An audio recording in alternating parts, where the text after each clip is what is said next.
We're back. Punch it, Chewie!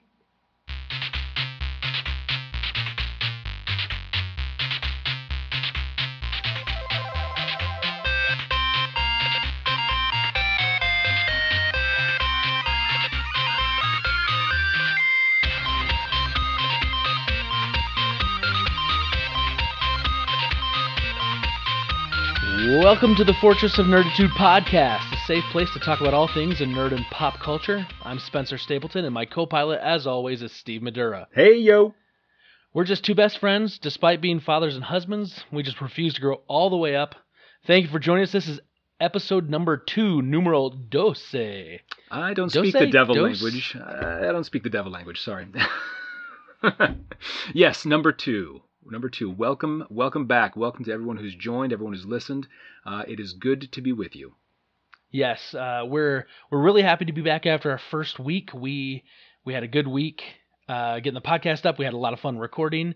I had fun recording. Did you, Steve? I had a great time recording it, whether or not it went into the early morning hours. It was fantastic. Well worth the time. Yes.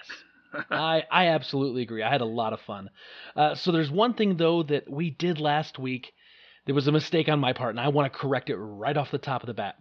So I said that my buddy Sean Capri ran We the Nerdy. Well, that's false. He runs 3 podcasts, We the Gamer Cast, then he's also part of If We Ran Nintendo, and Nerdflix and Chill. His We the Gamer Cast is part of the We the Nerdy network, a network of podcasts. And so I just want to say, Steve, if I'm known for one thing, what is that one thing? Hellacious gas. Dang it, man. You're supposed to keep that quiet. That's what they say, silent but deadly. I don't know. Yo, no. Now everyone knows my inner shame. No, it's bad impressions. So, this is from my buddy Sean Capri. He is on Twitter at Sean like Connery and Capri like the pants. And I know it's Wow. so bad. Wow. I just want to tell you, Sean, thank you for your support. Thank you for your friendship. I just want everyone to know out there, Sean Capri is probably the best thing to come out of Canada since Wayne Gretzky. And I might add Canadian bacon. That too. That's delicious. So follow Sean Capri. He's at Sean Capri on Twitter. He gave us some big love on his podcast, We the Gamercast, this week. We just want to thank him for that. He's a great guy, and I'm just trying to one-up him right now and say he is the best. And he's going to be a new father, which is exciting. Congratulations, man. Congratulations, Sean. Get to sleep while you can. Yeah. Besides having, 3 podcasts going and a wife, he's got a baby on the way, and that's exciting. Awesome. So awesome. We wish him and Chelsea the best. We hope everything's great. Let us know when you guys are due, and we will send you a little Fortress of Nerditude baby gift. That's right. A little tattoo? What do we do? A onesie? What's the usual? I don't know. A tattoo? What do you? We're gonna tattoo a baby?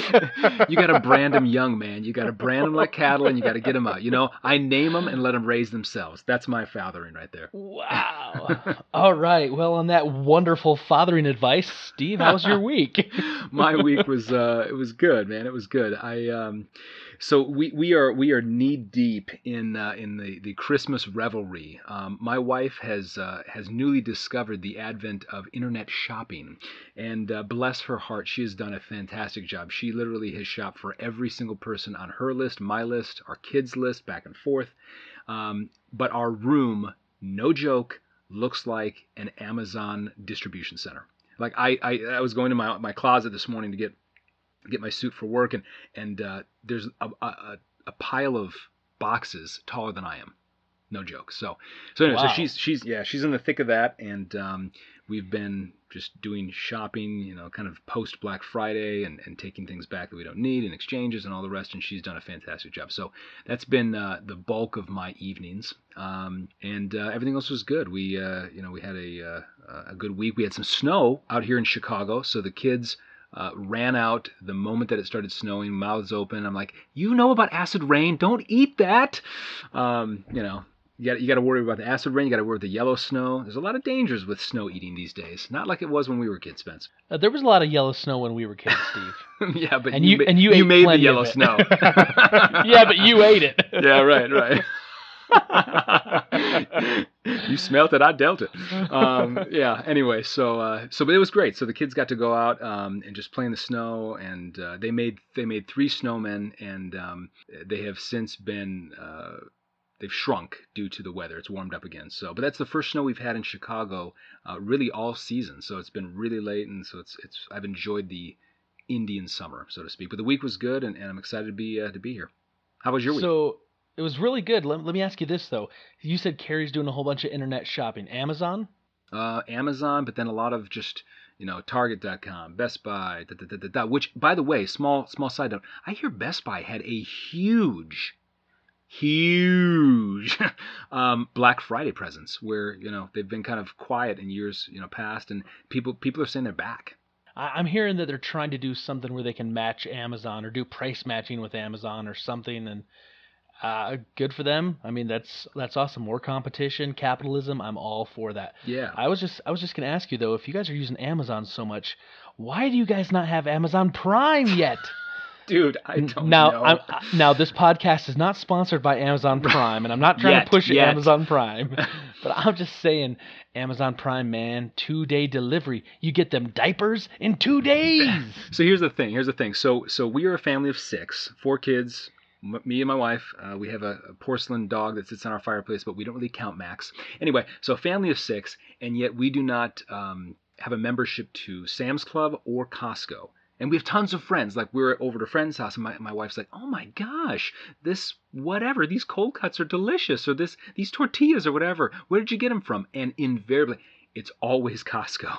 And so we have these friends that are like, "Dude, why don't you have a Costco membership?" We're like, "We don't, the monthly fee, I don't know." So yes, so on that same vein, why don't we have Amazon Prime? Heaven knows why. Why is the sky blue, brother? I don't know. We've been a member of Costco for a few years, and by a few years, I think it's like a decade now. We also Amazon Prime, and I tell you what, that 2-day shipping when you need diapers and you're running out, and we've got it on kind of a revolving thing with the 2 boys, which one of them's out of diapers now, so it's just the one. But I tell you what, we've saved so much money and time by not having to go shopping for that stuff, and it's here in 2 days. It's wonderful. Well, that'll be good when as you get older too, as you need diapers, so that it'll be a rotation. So just switch. I hate you. Hey, I have one question. So yes, I go to Costco, with friends, and I mooch off other people's memberships. That's what I do, and I always feel guilty. When it's the Saturday and everybody's out with their little end cap samples and stuff. I feel bad going and taking their food. I don't know why, but it's something inside. So I have to be like, "Hey, by the way, where's the milk at? What aisle?" And they're like, "Oh, sweetheart, it's down in aisle 3. And I'm like, "Oh, could I have one of these while I'm here?" She's like, "Oh, yeah, sure, take it." I'm thinking in the back of my mind, why do they care? What? I intentionally don't eat breakfast if I know we're going to Costco on Saturday, because I want to fill up on cold cuts and little samples of soup and nuts. Wiener schnitzels, little party wieners. Man, it's free food. It's Costco food. You gotta go for that. I'm telling you. I love it. We love Costco. We've been there. Costco is not a sponsor of this podcast yet. But one day I would like to get a comped membership. That's all I'm asking for, really. I mean, just a comped membership. Knock that $55 a year down to 0 and call me good. That's right. My week was good, Steve. We had my wife's company Christmas party. It was up at Park City at one of the big ski resorts. And let me tell you something. When it is 1 a.m. and you have Haagen-Dazs chocolate ice cream and strawberries delivered to you, oh my gosh, you feel like a king. I was living it up. I was like this big, huge bed with all these fluffy pillows and blankets, and I'm sitting on it with a big bowl of ice cream and strawberries, and we were watching some Parks and Rec on Netflix. Nice. I don't know if it gets any better. Okay, and partially also because the kids were at home and being babysat by my sister-in-law, Clarice Gifford, who did the artwork for the podcast. Bonus. Yes, I didn't have kids to worry about. I had ice cream and strawberries. It was heavenly. And it was free.com. What's up? Yes, it was paid all by for her company, and yeah. Who is a sponsor of this show? Yes. In a roundabout way, In a maybe. roundabout way, right? She's supporting you, so thus the So, company is yeah, supporting you. yeah. So that was good. We did that. I ended up working on Sunday for about 7 hours. We had to switch out some radio equipment that was on top of one of the buildings, and I work in IT, and so we're just trying to get a stronger connection. And by the end of the day, after 7 hours, we were still trying to adjust this one radio and this radio dish. And I got to the point where I was like, I'm not gonna get a second ladder up onto the top of this roof. I'm just gonna use this piece of rebar that I found up here, and What? I'm just gonna whack this satellite dish into place. And so my boss is downstairs in the warm office, and I'm up on the top of the building with a piece of rebar, and he says, "Move it a little bit more," and I go, "Whack clang!" And he says, "What was that?" And I said, "How does it look?" And he goes, "A little bit better." And he says, "Move it again." And whack clang. And he goes, "What was that?" And I say, "How does it look now?" And he goes, "It looks really good." And I said, "Okay." And I dropped the rebar and it made this big clang noise. And he says, "What was that?" And I said, "Nothing's broken. Everything works. I'm coming down." This is like the real life version of like Armageddon, right? When they like need astronauts, but they also need like a handy guy. Like, yeah, send this guy up and see if he can fix the fix this asteroid coming to Earth. So they send Spencer up there to fix the delicate satellite equipment with a piece of freaking rebar. Let me take a full swing at this baby, Tiger Woods. Listen, it had been 7 hours on roofs. It was about 30 degrees, and my hands were frozen.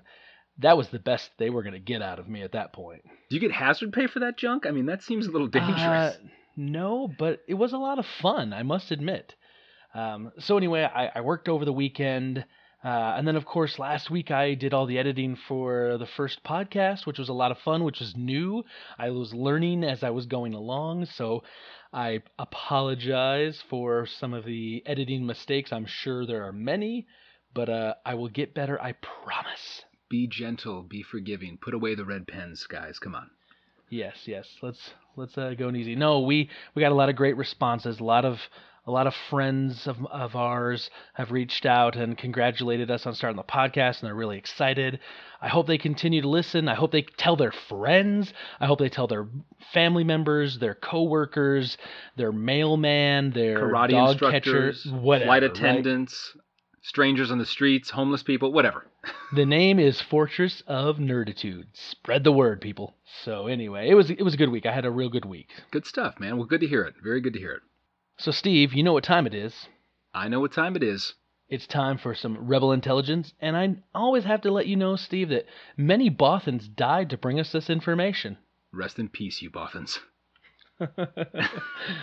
Okay, Steve, so what do you have for me in Rebel Intelligence? All right. First thing that I wanted to talk about was a real big thing, I guess, which is the Aquaman release date. I'm just kidding. I'm just kidding. No. You're leading with the Aquaman release date. Yeah. So Aquaman hits theaters October 5th, 2018. We're seeing, and I think we talked about this on the last podcast, that we're starting to get into these second tier, citizens in the superhero world. We're going to Aquaman, and I don't know if it's going to sink or swim. But Wow, look at that. yeah. So let me ask you this. Would you go see Aquaman? I would go see Aquaman in my basement 3 months after it comes out on Netflix. Yikes. Ooh.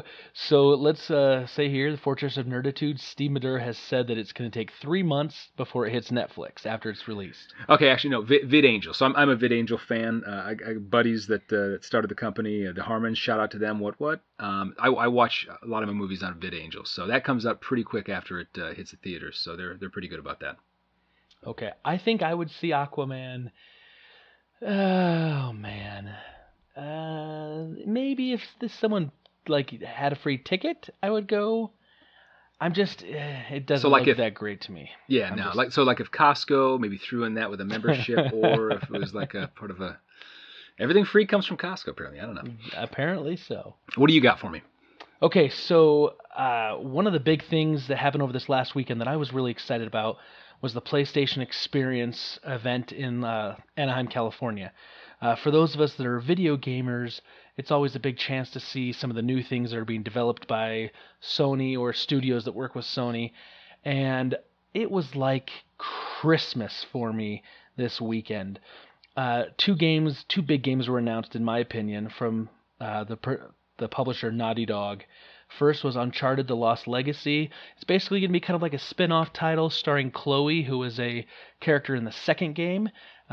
Nathan Drake's story is over.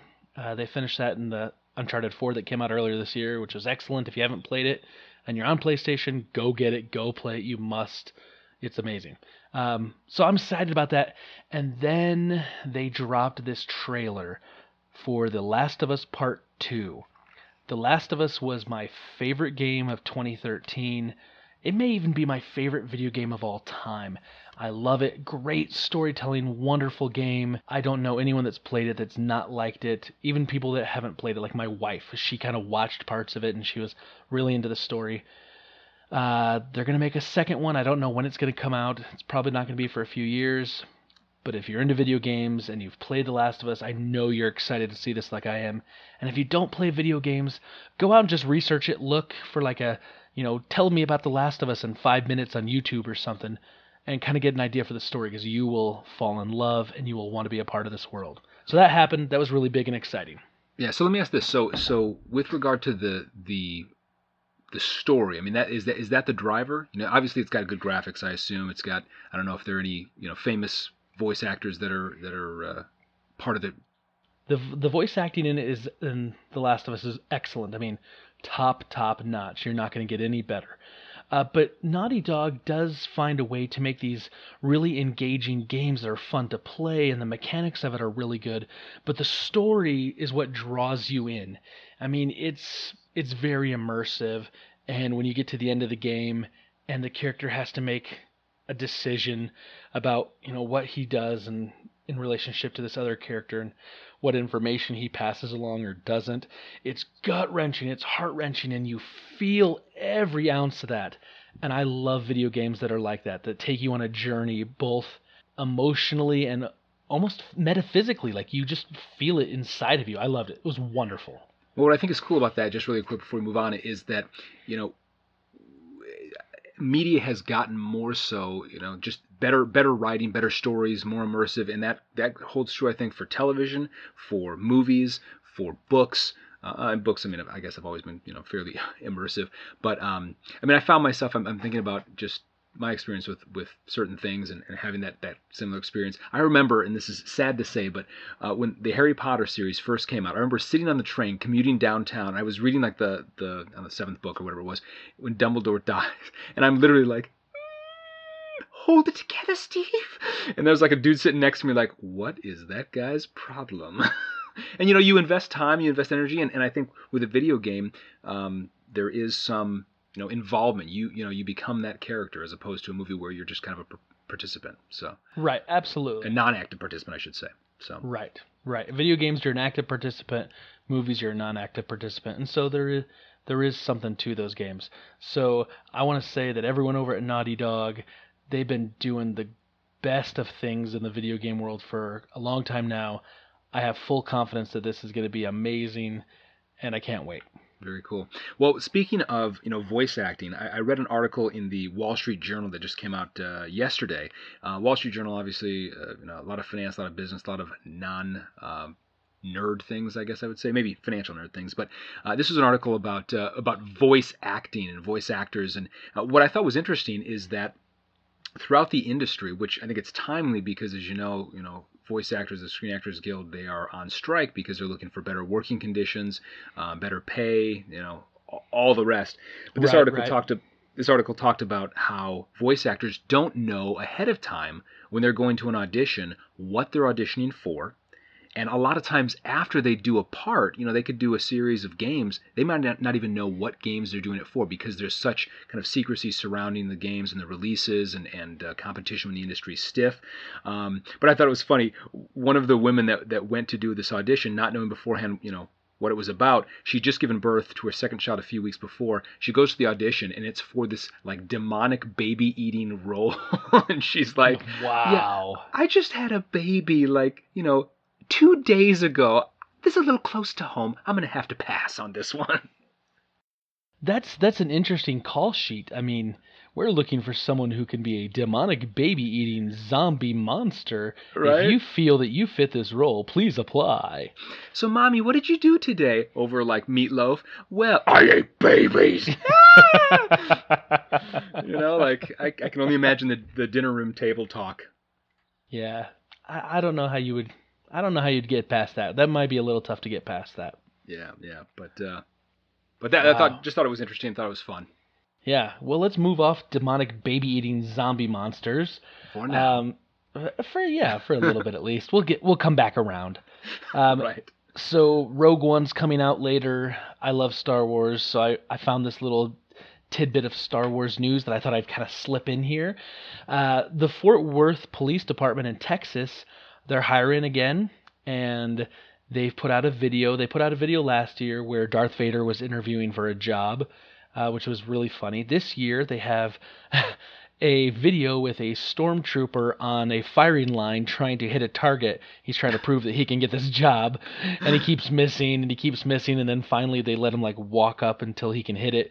And when he hits it, he's like a foot and a half away from it. That's awesome. And so it was really funny. It's just a quick thing. It's out there on YouTube.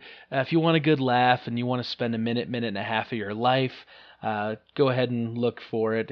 I believe it's out there on the Fort Worth PD website, so you can go find that. Really funny. That totally reminds me of like Spaceballs when he's like, "Keep firing, a-holes," and he's like, I said across her nose, not up it. Who fired Yes. that? And he's like, I did, sir. And he's like, cross eyes, Yep. Well, good stuff. Well, go kudos to the Fort Worth Police Department for putting a little humor into things. I know in the current climate with police, they need a little humor out there. So good for them. Absolutely. One thing I wanted to bring up is the Harry Potter and the Cursed Child was a huge Broadway hit over in London, and there are now talks that they may come over the pond to hit Broadway in 2018, which is great for those that didn't spend the $2,000 to fly across the pond over to London and watch the show there. So for those that did, I hope you enjoyed your very expensive fish and chips. And for those that didn't, we can enjoy it here for a discount. Now, man, I would be upset. I'm just gonna say Would this you? right now. If I flew all the way to London and then I found out that they're bringing it here, yes, I'd be upset. However, as someone who didn't fly to London and didn't make plans to fly to London to go see a Harry Potter play, I hope it comes. I hope it does really well, and then I hope it travels and goes to all the big cities like most plays and musicals from Broadway do, so they get a chance. And J.K. Rowling could always use a few more pounds in her pocket. Right, exactly. To go buy some more butterbeer. Right. Okay, so the last thing I had, just this last week, the teaser trailer for Guardians of the Galaxy Volume 2 dropped. Right. It is out there. Go see it. That first movie was probably one of my favorite Marvel movies in recent history. I didn't know much going in. I went in and I was blown away by it. Just absolutely loved it. So the trailer drops. I've probably watched it maybe 50 times already, and I can't get enough of this thing. So I thought, why don't we act this trailer out? If you haven't seen it and you're listening to this podcast, I'm going to give you a little overview, because what am I known for, Steve? Besides impressions, you are known for impressions. At least that's what we're saying this podcast. That's right. So, Wink. Basically, this is so dumb. Basically, it goes like this. I am Groot? No, don't press that button. You're going to blow us all up. You're going to do all these horrible things. Repeat after me. I am Groot? Mm-hmm, that's right. I am Groot? Yes. I am Groot? No, you don't press the button. What did we just say? Pew, pew, pew, pew, pew, pew. Awesome 70s music. And there you go. Now you do not need to go waste the 2 minutes of time that would otherwise have taken you, because right there. Next week, it's going to be the whole 8 tracks of Roots, volumes 1 through 8. Wow. In 30 seconds. Yeah. I'm not known for impressions. I don't know why I've been saying that this podcast. No, I don't know. I don't know. But no, it looks good. One thing that I would say about Guardians of the Galaxy, aside from other action superhero flicks, the writing just seems a lot more fun. It just seems light, fun. There's a lot of humor in the dialogue, and it looks like a lot of fun. Um, I'm excited to see it. I agree with you. It was really well done. It was light. It was fun. It was, man, the music in it was so amazing. All kind of like these 70s kind of rock songs and like kind of the Ziggy Stardust and David Bowie stuff. It was great. Rest in peace. Absolutely great. Yeah, rest in peace, David Bowie. There you go. Starman. There you go. So, last week, Steve, we talked about origin story movies, and we asked our listeners a question. We asked them what was their worst origin story movie. And Right. I'm gonna start off with my brother on Twitter, Josh Stapleton at cred_81, and he says Elektra was terrible. Oh my gosh, I cannot agree more. Jennifer Garner, keep it. Oh gosh. Yeah. Yep. So he Forehead says Garner. he says Elektra. Devin Tyus at Dev A Tyus says X-Men Origins Wolverine. I couldn't agree more. I thought that was a really bad movie, but maybe not as bad as Elektra. Well, the sad thing about that is Elektra. Yeah, it was bound to be bad. But something like Wolverine, like you have some great material. You have a very layered, interesting character that has a fantastic backstory. We talked about that last week, and you blow it. I mean, come on, Yep. like that was a lob. Yeah, but not everyone's destined to play baseball, so they just couldn't hit that thing. Kind of like a kid I knew once playing t-ball. Hey, watch your P's and Q's, mister. So I was like the fat kid. I was I'm skinny as a rail now, but when I was a kid, I was a little butterball, and grew up in northern Illinois. And it just so happens that we live next to Spencer and I grew up together. We talked about that before. We live near Northern Illinois University, and the NIU's mascot is a husky. My grandmother, when I was a kid, used to call me her little husky. And I thought all of these years that she was calling me a little mountain dog. No, she was calling me fat. And Rest in peace, Grandma. Rest in peace. That's right. But anyway, yes, I was horrible at baseball. I was the kid in t-ball when I'd go up to hit the t-ball. I'd wrench down on the bat. I'd swing with all my might, Casey at bat, and I'd actually hit the tee. It would bend in half like a wet noodle, and the ball would roll like 2 feet. They'd be like, "Go sit down, son." Yeah, we call that a bunt nowadays, but not back then. Yeah, not back then. We called that an out, and we're like, "Go sit on the bench, fatty." Back then, we called that disgraceful. I feel so bad when our kids are going to start playing t-ball. Horrible. Oh yeah, mine already have. They've come and they've gone. They had about as long a career as their father did. So nice. But nice. they're into other things, which is all right. So we're not all destined to play baseball. Okay, so I have just two more. Johnny Casino at Johnny_Casino said the worst origin story movies: Star Wars Episodes 1 through 3 and Batman Begins. Okay. Well, I would say that 1 through 3 that's a given. I think George Lucas and the rest of the civilized world probably look back at those and think, "What was I thinking?"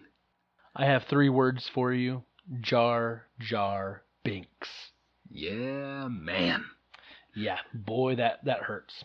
The last one is Nathan at Voiced by Nathan, and he says Catwoman. And of course, he happened to include a GIF of Halle Berry in the Catwoman suit licking her lips, and there could not be anything that's more disgusting than what I'm looking at right now. Over and over on a repeating loop. Oh, yeah. Yes. And just so you know, Steve and I have had this argument. He says GIF, I say GIF. Look it up on the internets, people. I am right. Just saying. Choosy moms choose GIF? GIF. No, no! I will not change my evil ways, Stapleton. One day I will get you. One day I will get you. Okay, so we talked about origin stories last week. We appreciate that. Oh, I forgot. I got a text message the other day from my mother-in-law.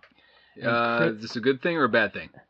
usually it's a good thing, and in this case it was. Oh, Uh, good, good, good. she said that she agreed that Die Hard is a Christmas movie, of course. And she said that they watched it just recently at her son and daughter-in-law's. They were out there because they had a baby, and they were apparently helping out with the baby in midnight feedings and watching Die Hard at the same time. I really like my in-laws. Have I said that? Anyway, she said that if she would have picked a origin movie or origin story that she really likes, she agrees with you, Steve. She says The Hobbit. What's up? So Yes. you've won some points with my mother-in-law. Congratulations. Very nice, very nice. Well, thank you for listening, and you're a good woman, Spencer. You married well. That's all I can say. I do agree. I do agree. Uh, moving on, Steve. You told me this week you had an article for me you wanted me to read. You sent me this article on time travel. Tell me and everyone that's possibly listening a little bit about that. Yeah. So there was an article I came across, and it was a quick reference to a Stephen King novel. It's a new time travel book that he's put out. Not his best, I'll say, not his best. I haven't read it myself, but just the reviews. But it talks about time travel and what this character would do if he could go back in time. He's kind of given a deathbed wish from a friend to stop JFK's assassination, stop Lee Harvey Oswald. And it just got me thinking, the age-old question when time travel topics come up in discussion is, what would you do if you could go back in time, right? I know that I would probably not have sported a red mullet for some time. I have red hair, so a red-headed mullet. That was probably not the best of moves to get the ladies. Happy memories for me, though. Right.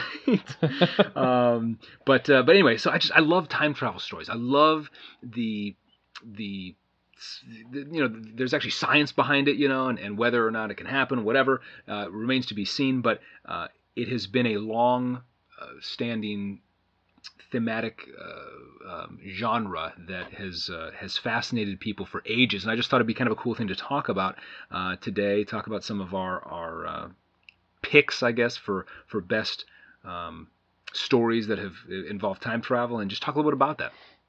Okay, I'm down with that. We can do that. Yeah. So let me ask you, do you like the man out of time stories? Do you like seeing someone in either like an earlier time period or in a future time period? Yeah. I mean, I think it's always interesting to see somebody out of their element, whether forward or back in time, and yeah, definitely, I dig it a lot. So I gotta say, the writers of Back to the Future 2 missed the Cubs winning the World Series by a single year. And we're talking about time travel, and I'm going to bring my Chicago Cubbies into it. Oh, how is that? Yeah, I didn't even... Really? Yeah. Really? They said Cubs win the World Series in 2015, and it happened a year later in 2016. That is unbelievable.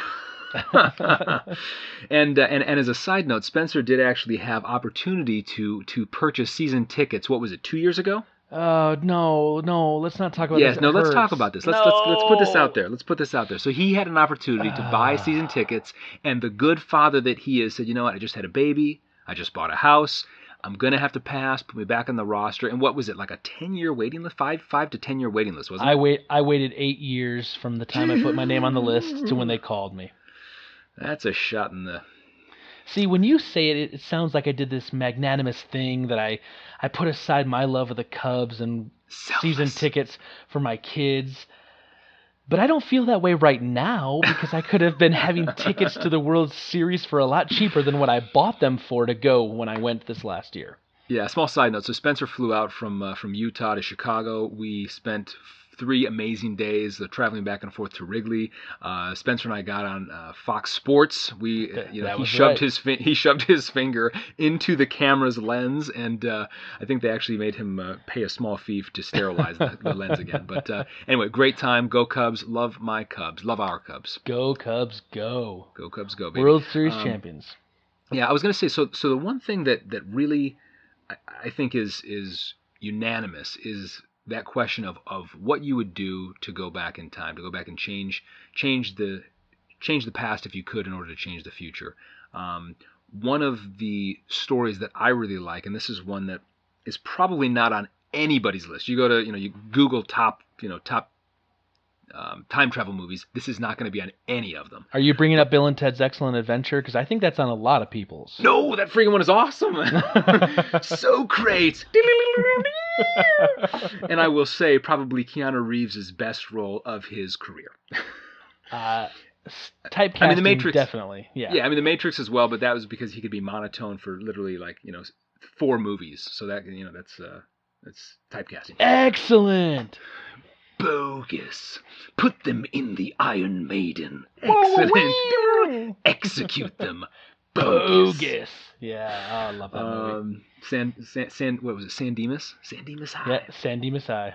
Yeah, no, not that one. Hello, San Dimas High. Dude, I gotta go back and watch those movies, man. Those were freaking amazing, and that they had George Carlin, Rufus. as Rufus, right? As Rufus. Freaking yes. awesome, just And classic. I like the fact that they fixed their time machine with like bubble gum and a tuna can. Right. I mean, it's like, we're at the Circle K and we need to get back in time. What do we have? Bubble gum and a tuna can. Let's do it. Again, Spencer's amazing impressions. That was like I closed my eyes and it was like I was watching it back in 1992. Fantastic, Spence. Keep it up. So no, Wow. my pick for one of my favorite time travel stories, and I will preface it stories. This is one where the book to movie ratio is a very, very low bar. So it is Michael Crichton's Timeline. And it was made into a movie in 2003 by Richard Donner, same guy that did Lethal Weapon. The movie sucked. It sucked. I agree. But it was bad. yeah, Paul Walker, Gerard Butler, who was actually pretty good in it, but the story did not convert well, we'll say. And any time that somebody has to take a book, 400 pages, shove it down into 2 hours, you got to change some things. You got to condense some things. But this, they took out characters, changed genders. I mean, some pretty big changes. So anyway, it's a great story. It basically follows this group of archaeologist students that are in France doing kind of a dig. They find this piece of this artifact that's like 600 years old, and it has Paul Walker's dad's writing on it, basically saying like, I forget what it says, help me or whatever. And so they find this and like, this was written 600 years ago. And then his father's been missing for some time, so they go back to this company that sponsored the trip, and it turns out that they had been researching teleportation and have this wormhole where it exports them back into 1357 France, where they've got to go rescue his dad. Long story short, and it always happens in these time travel movies, it always happens that there's always one guy in the party that's like, no, you guys go ahead. They meet some hot 1300 chick that's like, Merrick, won't you stay? He's like, yes, Marion, I love you. Whatever. It always happens that way. So they leave without him, and he stays there, and the rest is history. But anyway, it's a great book, crappy movie, but a great story. So what about you? So, man, I do like Timeline, the book, not the movie. I like stories that have like the interesting like science behind the time travel, right? Mm-hmm. Or that have some like, if you really stop and think about it, you start kind of seeing these like inconsistencies, or there's these issues. And one of the things I've noticed in some of the time travel stories is this idea of what they call like a causality loop. Basically, like the time traveler comes back, and whatever is going to happen to this time traveler is kind of like predestined to happen because they came back for that reason. Like it's this idea of fate, and that everything they do is meant to happen because that's what's going to influence the future. And this was so strong in the first Terminator movie, 1984. We're talking, James Cameron, right? He directed this thing, he wrote this thing. It's an amazing story, great time travel flick, and just a great sci-fi indie movie. I mean, plus launching the career of Arnold Schwarzenegger. If you can say you did that, that's a pretty cool little thing to have on your resume. But And Linda Hamilton. did that launch her career, or had she done some stuff before that? And did she do didn't anything much after before that? or after. She did a little show that had like 2 or 3 seasons called Beauty and the Beast. But we won't talk about that. That actually was pretty popular, though, wasn't it? It was. I actually liked it. But anyway, yeah, I digress. So, significantly. Yeah. Beauty and the Beast, brought to you by Fortress of Nerditude. They are our sponsor. They are? Uh, They gave us a I'll few bucks. Nice. Okay, so Terminator, right? This movie, the two things that really stand out with this kind of causality loop of this idea of fate, right, is the leader of the Resistance, John Connor, sends back Kyle Reese to protect his mother because a killer Terminator robot has gone back into time to try to kill the mother, who is going to give birth to the leader of the Resistance, John Connor. Right. So Kyle Reese goes back into time and ends up impregnating Sarah Connor and is actually the father of the Resistance. So it's Good this thing I brought him back. right. It's like this movie features some time travel, some killer robots, and some sexy time that's been predetermined by fate to have to happen. Right. It's but it's kind of this cool idea. Like, what happens if he didn't send Kyle Reese back? Would he have been born? No I sexy don't time. know. Right, no sexy time in the past. So there's that, and then there's also the part towards the end of the movie where the T-800, Arnold has all his flesh ripped off him in fire, and they stick a pipe bomb in the kind of like the middle of him in his torso, and it explodes, and then he comes back, he kind of repowers back up, and they're in this warehouse that's the Cyberdyne building, and he's kind of chasing after Sarah, and he's pulling himself by his hands, and she uses the hydraulic press, and she crushes his skull and kills him, right? But Right. that it leaves behind this hand and parts of this thing, which then causes Cyberdyne to research AI, which then they end up forming Skynet, and then it goes online, and it sees humanity as the threat, and it tries to wipe out all of humanity, hence Judgment Day, and then we get the Terminator killer robots trying to wipe out humanity. And that would have happened if they hadn't sent back the Terminator in the first place. So it's this big causality loop. What happened in the future is predestined by what happens in the past because of sending a time traveler back. It's a really kind of a cool thing to think about. The science of it is really interesting. There's been other movies that have used this kind of idea, like the movie Looper. They kind of did that a few years back ago, and that was a great movie. But I really like stories that kind of have like the kind of cool science aspect behind them. Yeah, no, that's definitely awesome. Let me ask you this. So, I guess it would be my freshman year of college. I probably watched Terminator 2 over 50 times, maybe Sure. more. It was like Sure, every sure. Saturday with my ritual was to go to the gym, to work out, and come back pumped, jacked, and watch Arnold. I freaking love that movie, and what James Cameron did with, well, with I guess it was CGI. I guess I don't know. But just you hadn't seen it before. You'd seen it a little bit in I don't know if you remember the movie The Abyss. Oh yeah. It was underwater. Great movie. But just kind of using the liquid I don't know, graphics or whatever. I don't know how they used it, but with the T2 that came back, the naked dude. I don't remember what his name was, but in Terminator 2, Robert Patrick? No, what's his name? IMDb. Yeah. Anyway, but Yes. just great. I love that movie. I loved, and then when Arnold sacrifices himself, and his hand is going down in the molten lava. Oh, that's fantastic. And he makes the thumbs up right at the very end. He does the thumbs up, right? Dude, when you are melting and you can still do a thumbs up, you are a bad mofo. Man, you got it all going on at life. Yeah, I love Terminator 2. That's a good one too. I do like the first Terminator better for the time travel aspect. Terminator 2 is Definitely. more of the big budget film, more action, but so good. How do you go wrong with that, right? My question is this: was it necessary, or is it just kind of creepy that the writer of Terminator had to make them travel naked? I mean, come on. I thought about that too, and I went, Why can't their clothes travel? What the freak? right. I mean, they know they can't bring metal back or whatever, so they can't bring back weapons from the future. But I really didn't need to see Arnold walking around naked, stealing clothes off homeless bums. I could have I done mean, he's got a without nice that. backside. I mean, I'll be honest. He's really worked on his glutes. Looks good. Looks good. Give me your clothes. Give them now. Are you Sarah Connor? What is it with the bad impressions? I'm paid to lead, not to read. No, that was actually from Simpsons movie. But here's the other thing that I always find funny. So those stories, and it happened in timeline.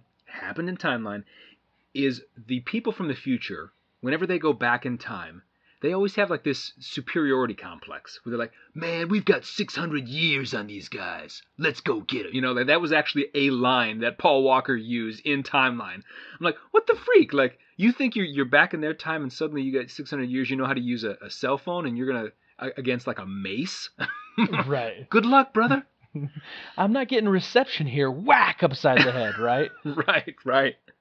So I don't know. This superiority complex has got to go, man. It's got to go. Yeah, I mean I don't know. Maybe that's bad writing, but maybe I don't know. I mean, I've never time traveled personally, so maybe if I time traveled, maybe I'd be like, dude, I'm totally like a sysadmin. I know what I'm talking about. I know Right. technology. Trust me, dude. You got to take the.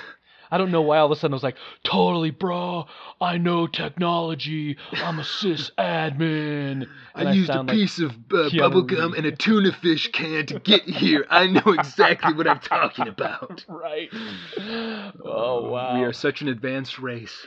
I'll tell you another thing I like is I like the idea. Are you familiar with the butterfly effect? Absolutely. Okay, yeah. so the Ray Bradbury story, he writes this story. Guy goes back trying to hunt a Tyrannosaurus Rex and says, don't step off the little floating platforms. Yep. And they go back into time and things are changed. Some things subtly, some things way out of proportion. And they find out that on the bottom of his boot, he stepped on a butterfly. And because of that, it changes a whole bunch of things, right? Yep. Fairly common kind of story. Matter of fact, they even made a crappy movie with Ashton Kutcher called The Butterfly Effect. Oh, gosh. Don't watch it if you haven't and you were thinking, I got nothing to do. Butterfly Effect's on Netflix. Nope, don't. We are not recommending that. Don't try this at home. I'm going to put my stamp of unapproval on that. Ooh. Don't do that. We should actually get one of those. Ba-boom. Big red thing with ink, yeah. So anyway, what I like, though, is this is probably one of my favorites, is in the first Back to the Future movie, Marty McFly gets in probably by far one of my absolute favorite time travel machines, the DeLorean. Oh, yeah. And it's... He's not actually trying to time travel. He's just trying to outrun the Libyans that are trying to blow him up. Dude, right? That's what Doc Brown is like. I made a bomb for him out of Tinker Toys. Who do you think, Marty? The Libyans. Yes. So he's not even trying to time travel, right? This is just an accidental thing. He's trying to not die, which is a good instinct. Yeah. But he goes back 30 years to 1955, and his thing is that he kind of causes a butterfly effect, right? The story growing up he hears is that his dad was bird watching up in this tree, and then his dad fell down, and that Grandpa hit him with the car. Really, his dad was a perv who was a peeping Tom, Right. and so doesn't he fall out of the tree, and then Michael J. Fox hits him out of the way, and then he gets hit, right? Yes, that's how the story goes. Yes. So the son saves the perv peeping Tom dad, and ends up getting hit by the car by Grandpa, and so his mom falls in love with him, and so now you got this butterfly effect, right? He's essentially stomped on that butterfly in a very weird Oedipal way, and he realizes he's got a problem. He realizes, oh man, if I don't get mom to fall in love with perv dad, Mr. Peeping Tom, I'm not going to be born. And so the whole movie is about like him trying to put things right. Now I gotta say that as a kid, I just thought it was a great story. I didn't realize until a little bit later on what a peeping Tom was and why that's bad.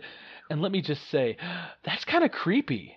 Well, does this? I wonder if this kind of hits on the same thing that we talked about last week, which is with the wizard and the call for mental health, professionals everywhere. Maybe Back to the Future was another PSA for peeping Toms. Maybe it's just it's a warning. It's just a weird little sub theme in that movie. But anyway, I really like that movie. I like the idea that he's got to go around and do all these things. He's a man out of time, 30 years in the past, trying to get his perv peeping Tom dad together with his mom that apparently, you think she's like this angel and she's really like this, like, she's into smoking and drinking already at like the age of 17. Right? Yeah, she Yeah. I remember Michael J. Fox tries to get fresh with her or whatever, and she welcomes it. He's like, whoa, whoa, whoa, whoa, whoa, whoa, whoa, this is my mother. Yeah, because he's trying to get her upset at him, right? I mean, he's not really Right, trying to get with his mom. right.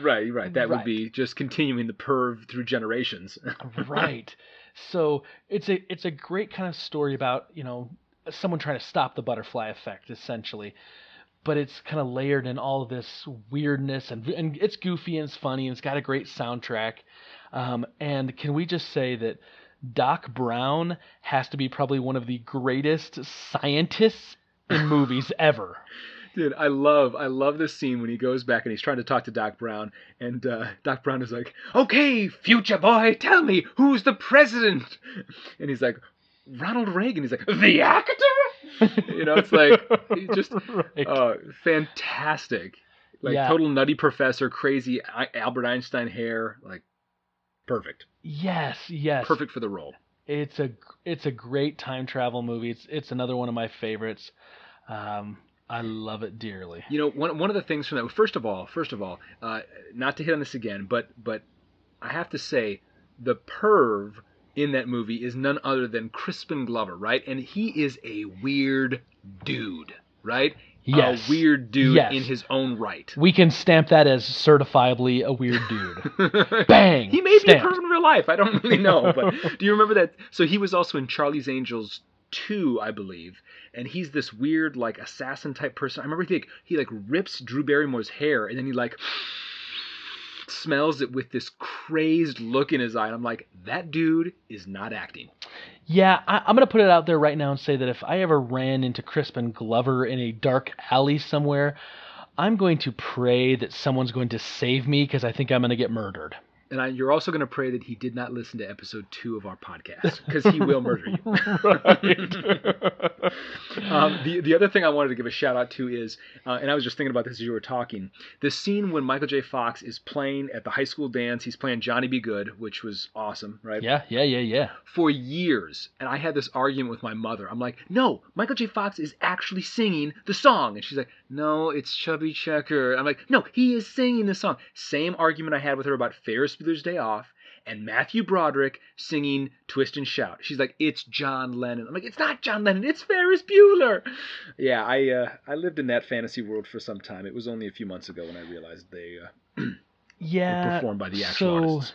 So kind of along those lines, I believed for a long time that hoverboards were a real thing that actually existed because they don't. Oh, so I remember when Back to the Future 2 came out, and I remember Robert Zemeckis did this television special where they were showing some of the behind the scenes, and he had this little throwaway line at the end of it where he says, and kids, hoverboards really do exist, but we can't let you have them right now because parents groups are worried that you're going to get hurt.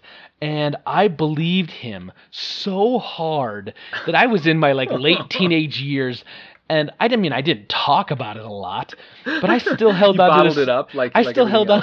I still held on to this belief that in my heart of hearts that one day the parent groups were going to release their provisions and restrictions on it, and I was going to get a real hoverboard.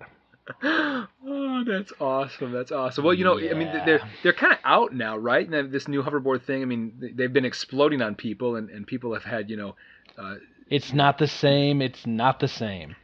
I guess if it has wheels on it, it probably isn't technically hovering. So yeah. If it's got 2 wheels on it and you can ride it around, it's called a bicycle, people. Right. Okay? It may look a little different and fancy and fandangled, but it's still a bicycle. No, I actually went online some time ago as well when I heard that hoverboards were coming out, right? Because that announcement came out, it's probably been 5 years ago now, and you're like, Sure. Oh my gosh, the time is now. And this is, I'm a 38-year-old man, and I saw them like, holy crap. And there was some video that I saw that somebody used some CGI and some wires or whatever, and they showed it, but it looked fairly like a news anchor or news reporter was like here I'm trying it for the first time, and it totally looked real. So I was like, holy crap, did they really figure this out? I mean, legitimately, I'm not making this story. I literally was like, holy crap, did they figure this out? I figured out later that it was not real, obviously, but some smart nerds, nerdier than we are, actually made a hoverboard. They used They created this half pipe. You can look it up online. They created this Yeah, half pipe. it's like Have guys you from seen that? MIT. Yeah, I've seen that. Exactly. Where my brother-in-law Jeff goes to school. What's up? He's smart. But yeah, so they made this metal pipe, half pipe, and then an opposite polarity, hoverboard. They can actually use it. It's not stable in the slightest, and people probably have gotten more concussions on that than the NFL. But yeah, so they've actually made it. You can do it. It just would require our streets paved not with gold, but with sheet metal. So in my mind now, I've got this vision of like piles of bodies of MIT students, all just like like in a pile of refuse. Like I was trying the hoverboard and I fell down. Just this weird. Can't make an omelet without breaking a few eggs. Right. Or egg heads. Okay, Steve. So let me ask you this, because this is going to be our question for our listeners. What is your favorite time travel story? I would have to go, and this is probably just going to be I don't want to lob one to you, but it would have to be Back to the Future, and I would say Back to the Future 1, 2, and 3. I think they did a great job. The third with the train? Come really? on, man. I liked the third as well in its own right. Now, yes, it is not 1, it is not 2. It is 3, obviously, but it was I'm still good. glad you can count. This is episode dos. Episode dos. Yeah. So love Back to the Future. Robert Zemeckis, fantastic. The allure of the DeLorean, the flex capacitor, the Mr. Fusion. Yep. I said earlier in episode 1 that I was actually an auctioneer. When I went to go get my auctioneer's license, yes, you actually had to go to school for this. 1 million, would have been 2, would have been 2, now 3, yeah. Anyway, so it was actually held in a car museum in Auburn, Indiana, and they had a DeLorean. And so in between class breaks, you'd be in class for a few hours, and you'd be able to walk around the museum, in your off time. They had this DeLorean, just so beautiful. Like just John DeLorean. Yes, maybe he was high on cocaine. Yes, maybe he went to prison. Yes, maybe he made the Pontiac Fiero that caused, fires on the road, once you passed 65 miles an hour. Appropriately named Fiero. Hey, there you go. But maybe the cocaine and the craziness created one of the most beautiful cars we've ever seen. So anyway, love the story. Okay, so Gull Wing Doors, DeLorean, Back to the Future. I mean, totally ahead of their time, and the story and the going back, and I love too as well when they go back. Those boards don't work on water. You can't go on unless you have power. Like that's classic, man. Yes. Pepsi. Yes, what was it? What was it called? Pepsi Clear. Choice? Pepsi. No, it wasn't Pepsi Clear. It was Pepsi. Are you sure? Pepsi Free. Pepsi Free. Free, was it? Yeah. Yes, so yes, I loved the future. Hilldale, whatever it was where he Hill lived. Valley. And, Hill Valley. That's right. Yeah. So my choice is Save the clock tower. Save the clock tower. 30 years ago, lightning struck the clock tower. It hasn't worked since. Save Ronald Reagan, the actor. Oh my wow. gosh. Okay, so Back to the Future. So I would say that would have been mine, but since you chose it, I'm going to go with something else. And gosh, I feel like this is just too easy, but I'm going to say 1984, The Terminator, James Cameron, Arnold Schwarzenegger, Linda Hamilton. I mean, this whole... It's just... Watch that pronunciation of his last name next time. Schwarzenegger. What is that? Oh, yeah. Sorry. I love that movie. I think for time travel stories and kind of sci-fi indie, because it was kind of like an indie flick. Yeah. It's dark and it's kind of gritty. It's not like this clean, polished idea of time travel. I love it, and so I'm gonna go with that. So my question then is to the listeners, for the few of you that may be listening to episode number 2, what is your favorite time travel story? You can get to us a couple places. Twitter at Fort of Nerd. You can reach us by Gmail at fortofnerd@gmail.com. And Steve, we now have a Facebook page. Hey, we are going viral. What's up? So you can reach us also by Facebook, Fortress of Nerditude on Facebook. Let us know, what is your favorite time travel story? So Steve, we talked about this a little bit last week. We got a movie club coming up this month. What are we watching for the movie club? Oh, none other than, wait for it, Rogue One. A Star Wars story. Yes. I am Um, so stoked. I am so freaking stoked. have you got your tickets yet? No, I'm not that stoked. So I just had a discussion with Brita tonight, and she says to me, I can't go see it Friday night because I've got this girls' night planned with, the lady from the daycare, and it's been planned for a few months now. And I What look the at her what? and I say, honey, I've had this plan for a few years. I think mine trumps yours. Don't you love me? If you truly loved me, you would let me go see the movie. So I think I'm probably going to go Saturday night because I think You want to she's. stay married? Yeah, it's nice. I like it. I enjoy it. So I think I'm going to go Saturday night. We're possibly in talks about trying to get a babysitter and go like to the Late Late Show Thursday night. Nice.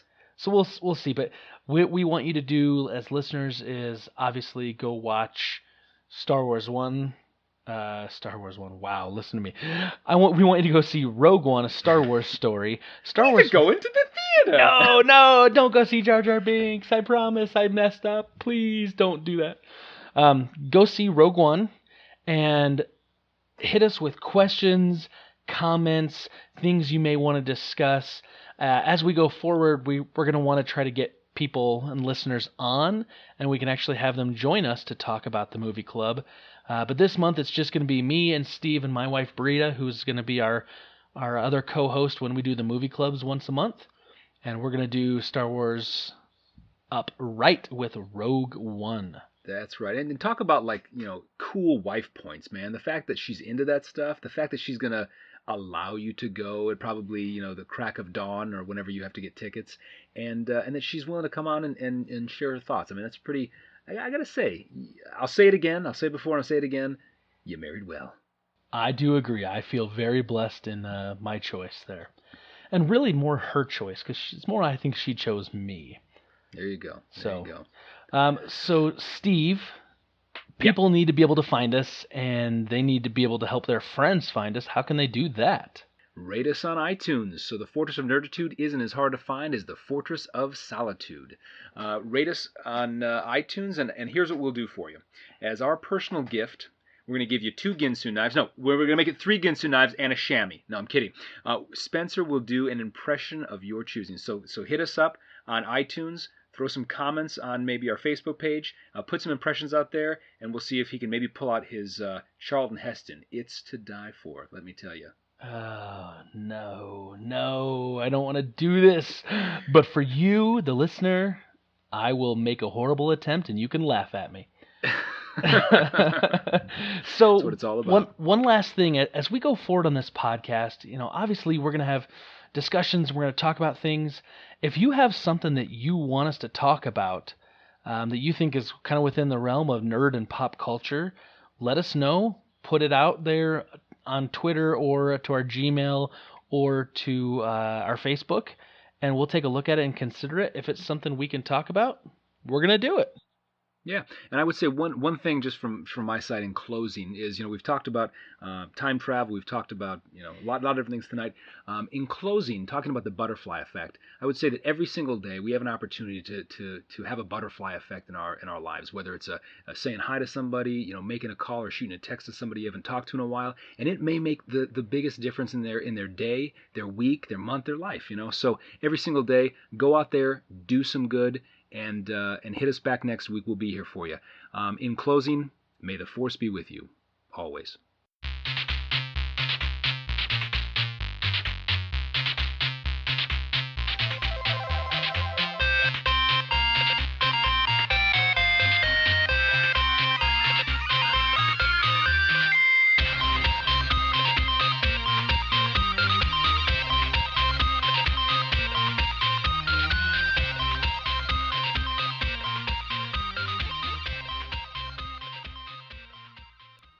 Do